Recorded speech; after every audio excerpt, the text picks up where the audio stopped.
welcome back to the second part of the weekly show, That's Entertainment, where we look at all the entertainment news from last week, this week. We'll be focusing on VOD. The big news last week was Viacom unveiling their plans for their rebranded and relaunched streaming service Paramount Plus.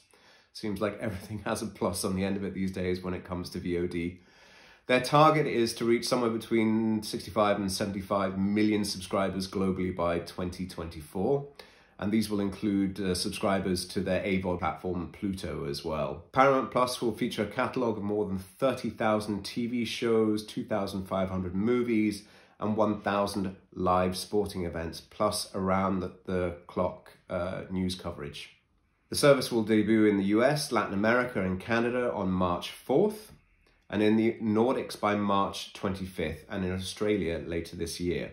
In the US, there will be 2 price points for the service. $5 for an ad-supported model and $10 for an ad-free model, with more live sports, live local news, and live CBS network programming. Their content budget has jumped by almost $4 billion. They plan to spend $5 billion by 2024, which is a significant increase from their 2019 budget. Viacom CEO Bob Bakish boasted, "We know how to make hits." Viacom CBS has been and remains a consistent hitmaker across genres, demographics, formats, and platforms. Of the 19 new scripted TV dramas and comedies announced by Paramount Plus, 15 are reboots or spin-offs of existing TV shows, including Frasier, Star Trek, Criminal Minds, Avatar, The Last Airbenders, and Rugrats. For movies, this included Grease, The Italian Job, Fatal Attraction, Flashdance, Parallax View, Love Story, The Man Who Fell to Earth, and The Godfather. These films were made for cinema, and now they're going to be converted into a TV show format. So it'll be very interesting to see what happens with the genre and storytelling possibilities, where you can really explore complex characters with the way that TV shows are filmed, generally over a longer period of time. I think that's going to be interesting.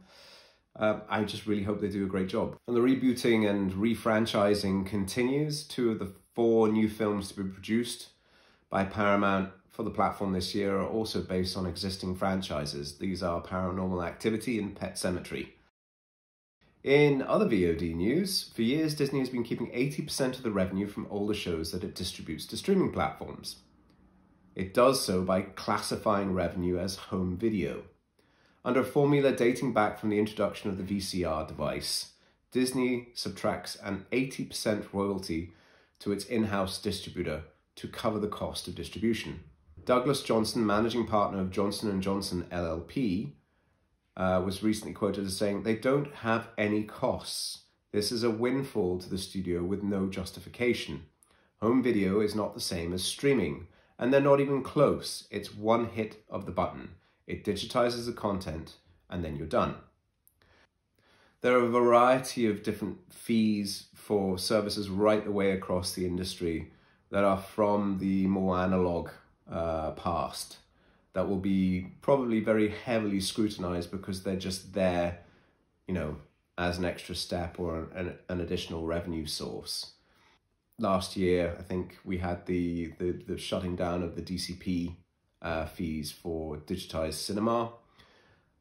We will probably see a lot more scrutiny into the accounts going on across Hollywood, where all of a sudden these opportunities for making easy money will be looked at with a much harsher light, both by the competition and also internally.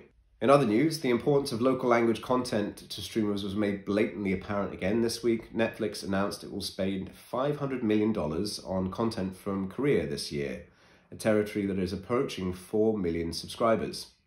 Again, as Netflix democratizes the world of content, we're going to see new and interesting storylines coming from all over the world. And I find the Korean genre fascinating because their storytelling is often quite unique, very well and executed. And there are some great storylines coming out of that country. Parasite is one great example of the power that these directors and talents have over the world of popular culture. I would see interesting opportunities for retelling storylines to different markets as well. I do believe Breaking Bad was reformatted for the Latin American markets as one example. You know, the opportunities in content are boundless, but I think it's very interesting to see how the different storylines mix with culture and what we'll see bouncing back out of the market, plus the new approaches that young filmmakers and, the industries have across the world now that they have a global release platform. And obviously what we'll see now is probably a massive investment in things like AI to make sure that subtitling and dubbing is eased as a process. So keep an eye out for technologies in that area. I think there's going to be some huge improvements over the next couple of years. The shift in perceived value of TV stations and streaming platforms was confirmed with news that Warner Media are merging the production and business affairs team at the cable network HBO and the streaming service HBO Max. Glenn Whitehead, President of Business Affairs and Production, was recently quoted as saying, "As HBO Max moves towards the same in-house production model that's been at the heart of HBO programming lineup for the past many years, it's become clear that we need greater consistency across the business and production practices of HBO and HBO Max. We are going to see a consolidation of business functions coming up across these different studios. We're going to see design and UX sitting down with storyboarding and production decision makers. We're going to see ad operations teams sitting more deeply embedded with the marketing and programming teams. We're going to see all kinds of different changes that will move the industry away from these siloed departments. And we're probably going to see a rise of a new kind of function within these different organizations, as maybe people have several different backgrounds that they're coming on. So there'll be opportunity for generalists to move in to these businesses, where you'll have someone who is both working across content selection and marketing, often within studios and certainly within the TV businesses that we've spoken to. The people who are selecting the content don't really sit next to the people who actually end up marketing it.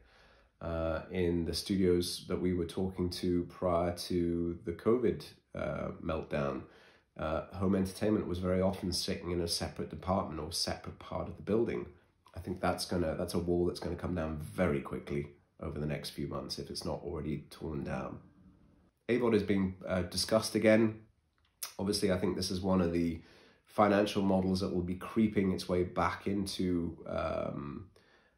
people's purview, as we saw the average number of subscriptions that most people have is somewhere between 3 and 4. So IMDb TV has launched a standalone app on Google TV via Chromecast, with other Android TV devices to follow. The app is already available on Roku, Xbox One, and Sony Android TV devices, as Deadline reported.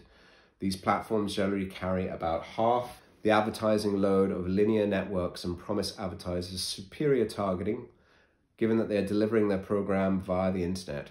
A marginal category a few years ago, AVOD is now seen as a key strategic priority for a range of players as TV advertising dollars continue to migrate from linear channels to the digital arena. Interesting times indeed. Anyway, that's wrapping up this week. Remember, we publish both to LinkedIn and to YouTube. Please like, comment, subscribe, share this show around. It's important that we get the industry talking now, because the rug is definitely being ripped out of everyone's feet and we're all finding our way, which is the whole purpose of this show, to help you find your way. So please share it with your friends and colleagues, and we'll be back next week with more interesting takes. Thank you very much. Goodbye.